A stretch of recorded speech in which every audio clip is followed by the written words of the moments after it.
What's good, YouTube? It's Justice I used to be paying. Today I'm back with another video. And in this video, I'm going to be telling you why Kendrick Lamar is the correct choice for Rapper of the Year. But before I get into that, make sure you leave a like, comment, subscribe, do all those things. It helps me out a ton.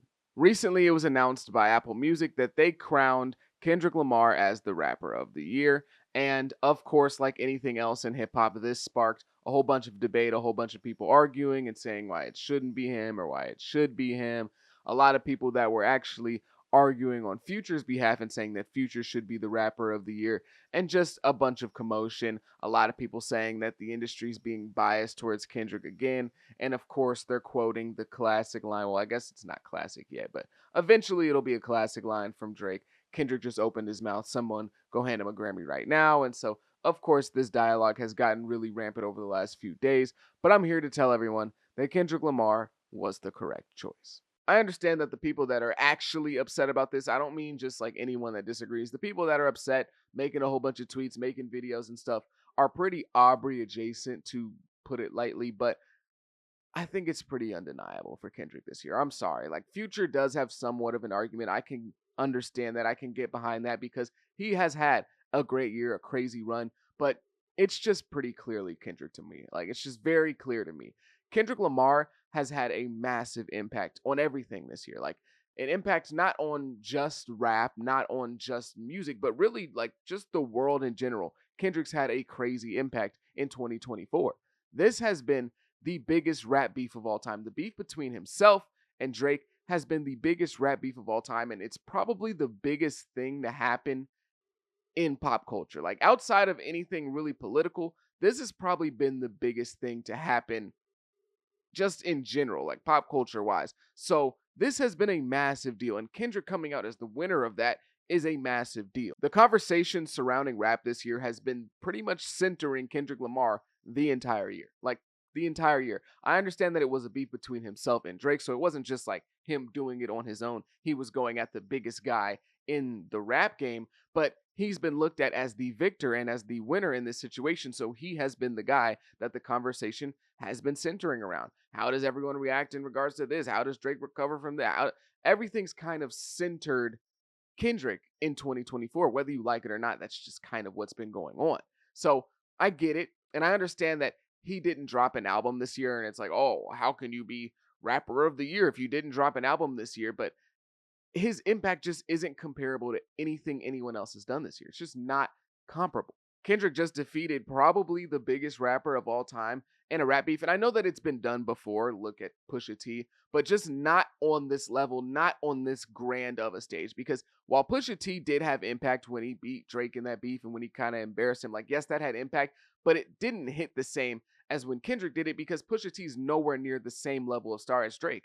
Drake lost to Pusha T in the beef, but it was like he's so small in comparison to Drake that it's like, whatever. Like, I'm still Drake, you're still Pusha T at the end of the day. Sure, you might have won in the Lil Jonas session, but I'm still Drake. Like, you're way beneath me. But now we got a guy who's on a similar level to Drake defeating him in a rap battle. And I'm not saying that Pusha T's disses against Drake didn't have any impact, because they definitely did. Like, the whole exposing that he had a kid thing, that was crazy. Like, that was massive, and it definitely changed the trajectory of a lot of things in rap, especially Drake and what he was doing with his album Scorpion and a whole bunch of other things that he rumored to have had lined up for this whole announcement of him having a son. But like, it just hits different when it's somebody near the same level of Drake, when it's Kendrick Lamar. And the song Like That, his verse on Like That, was really like the shot heard around the world, because that song went from a song that was still going to be big, don't get me wrong, but it was not going to be the song that it was without that Kendrick verse dissing Drake and J. Cole. It just was not going to be that big.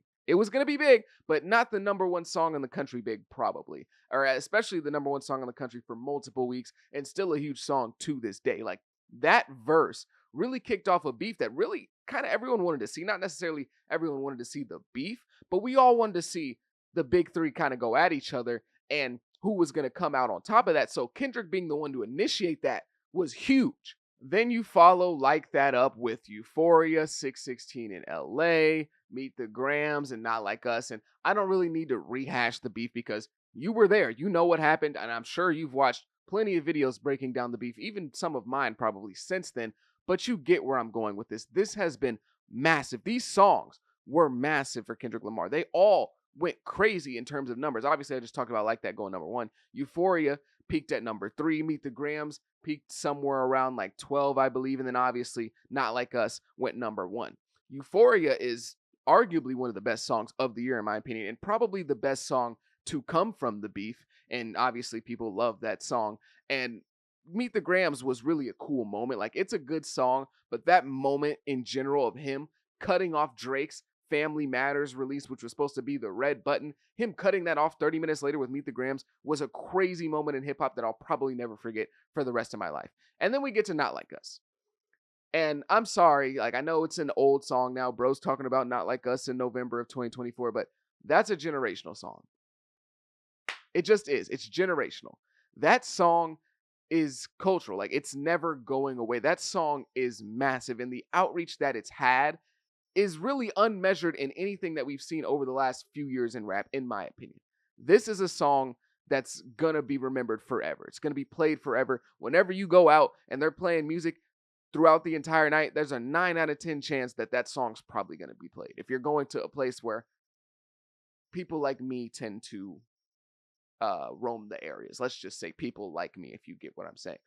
People like us.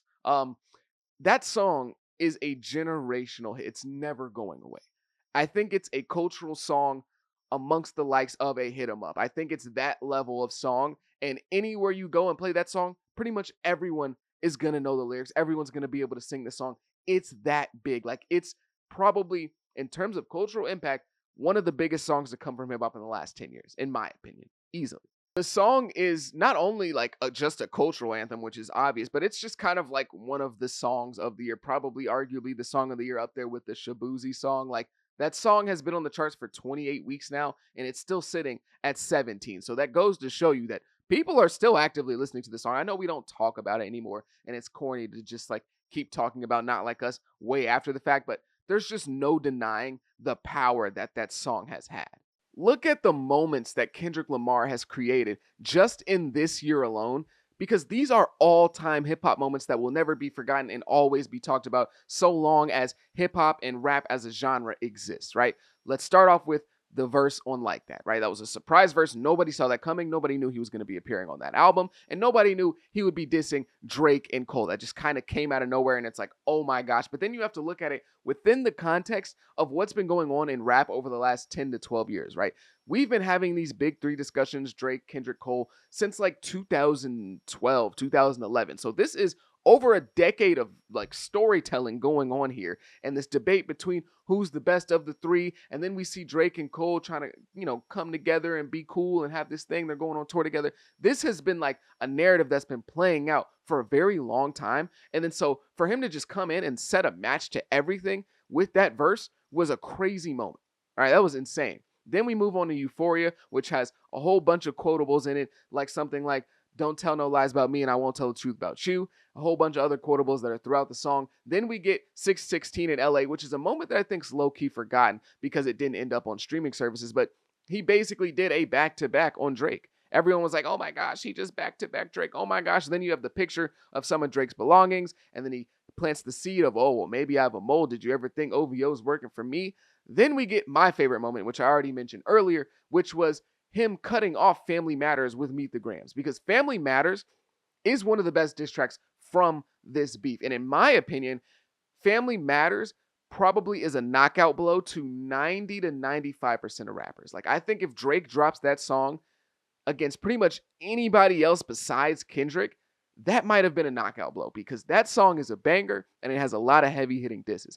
I love Family Matters. That's one of my favorite songs from the beef, but it didn't get to simmer on people. It didn't get to marinate on people because of how quickly Kendrick cut it off. I believe that if Kendrick would have let that song sit for a little bit longer, people would have realized how good that song was a lot sooner. Like, a lot of people are coming around to it now, but if he would have let that simmer for a few days, that song would have had a much bigger impact than what it did. But because Kendrick cut it off in like 30 minutes time, the whole moment, even if Meet the Grams wasn't that good, let's just say hypothetically it was a mid diss song, even though I think it was good. Let's just say it was mid, right?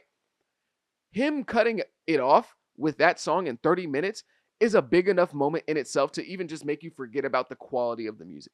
To make you just go, Drake dropped a song and yeah, that's cool, whatever, he dissed him, but Kendrick responded in 30 minutes, bro. That moment alone takes you out of like the which one was good, which one was bad, and just brings you to a space of like, this is crazy. This is insane. I can't believe I'm witnessing this. And like I said earlier, it's something that I'm never going to forget in my entirety of my life, probably. That's going to be a crazy moment to me. And then, of course, we get Not Like Us, which is like a train, a momentum train that's on its own, just running through everything. So, like, throughout this year, he's given us multiple just crazy, crazy moments in hip hop history. And yes, I know the Drake stans who just like don't want to hear this are going to be like, oh, well, bro, you know, he lied about him having a daughter. I don't believe Drake has a daughter. I know some people are still trying to run with that narrative. I don't think it's true, but regardless, that moment in itself was huge. I know people are going to be commenting that, bro, you forgot he lied about. I know. I know. Okay. But that moment was huge regardless. What Kendrick did in music this year is bigger than pretty much everything everyone else has done in terms of like impact. He beheaded the king, and before he beheaded the king, he embarrassed him.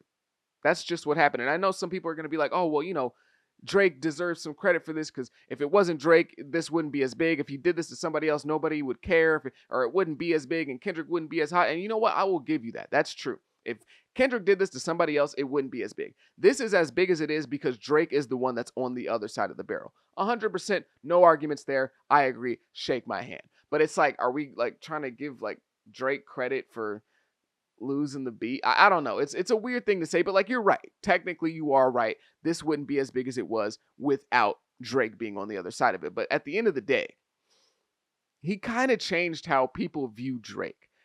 Kendrick Lamar definitely changed how people view Drake. Like, if you bring up Drake now, some people start looking at you kind of funny. They start asking, do you really think? Do you think? I don't know. There's some things I've seen that are kind of, I don't know. Is he really like that? Is he really, you know? But even if you take away the A minor stuff and say that he lied about it or whatever, even outside of that, people still view Drake differently. They view him as a little bit of a culture vulture, as if he's, you know, a little insecure, as he's, you know, he's a bit of a weirdo. He's a fan, as people like to say. So even outside of just the A minor stuff, he's definitely changed the public perception on Drake, the biggest rapper of all time, probably. The Pop Out concert as well was huge for the culture. It pretty much united the entire city of LA and had all the LA artists performing underneath it, and had a lot of LA's like uh organizations, or like maybe we can call them like HOAs. I think that's the best way. It was like a collection of different HOAs that were there as well, that were pretty united, that typically aren't united. And also we had a bunch of celebrities in the crowd as well. You know, LeBron was there, Russell Westbrook was there. I think The Weeknd was there. It was, you know, SZA was there. It was a really big deal, and Kendrick was obviously the headliner for that, going crazy, having one of the better performances of the year. Kendrick and Drake's beef has been at the front of rap conversations for the entirety of the year, even now months and months after this already took place. And Kendrick was unequivocally the winner, and by blowout fashion in a lot of people's minds.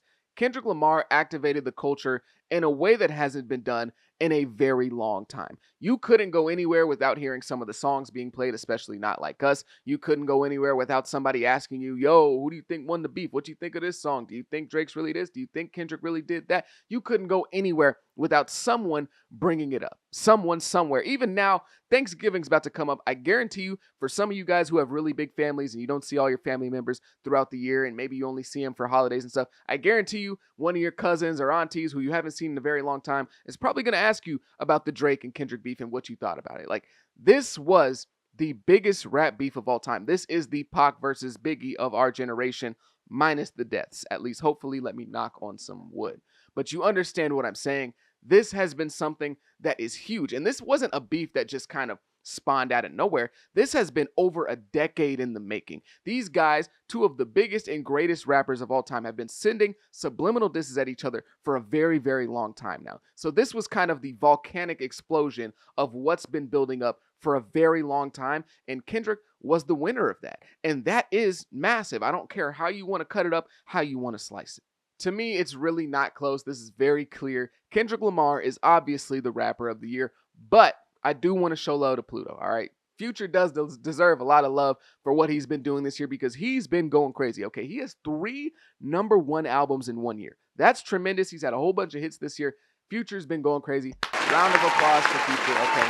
Future deserves it. This is a great year. And in any other year, he would easily be Rapper of the Year. He just kind of overlapped with something that is beyond 1 year of greatness or even like a few years of greatness. This was a generational moment that took place. So it's kind of unfortunate. It's kind of like when, Golden State went 73-9 and broke the record for most wins in a year. But also at the same time, there was that Spurs team that won like 67 games, which normally would be far and away the number one seed in the NBA. But this year, they just kind of got mixed up in the same year as an all-time classic team that did something that you don't see very often. You see once every 30 years. That's kind of what happened in Future here. So he does deserve some love, and I don't want this year for him to be underrated because it probably will go a little bit under the radar in terms of like the history of rap, because when people look back on 2024, 10 years from now, that's what they're going to be talking about. When people make a what happened in rap 10 years ago, and the video's 30 minutes long and they're talking about 2024, 25 minutes of that video is probably going to be Drake versus Kendrick, let's be honest. So I do want to give Pluto some love. I want to show him love, salute. Future, one of the greatest of all time, in my opinion, had an amazing year. But it's just very clear that nobody in rap had the impact on rap and really everything else in the culture like Kendrick Lamar had this year. But maybe I'm wrong. Maybe I don't know what I'm talking about. If you agree, if you disagree, let me know down below in the comments. I just think it's pretty clear that Kendrick's Rapper of the Year, and anyone that's mad is just being a little bit biased. But who knows? Maybe I'm wrong. Again, make sure you leave a like, comment, subscribe if you made it this far. I greatly, greatly appreciate you. I go by the name of Pay. Have a good day. Be safe. Be blessed. Peace.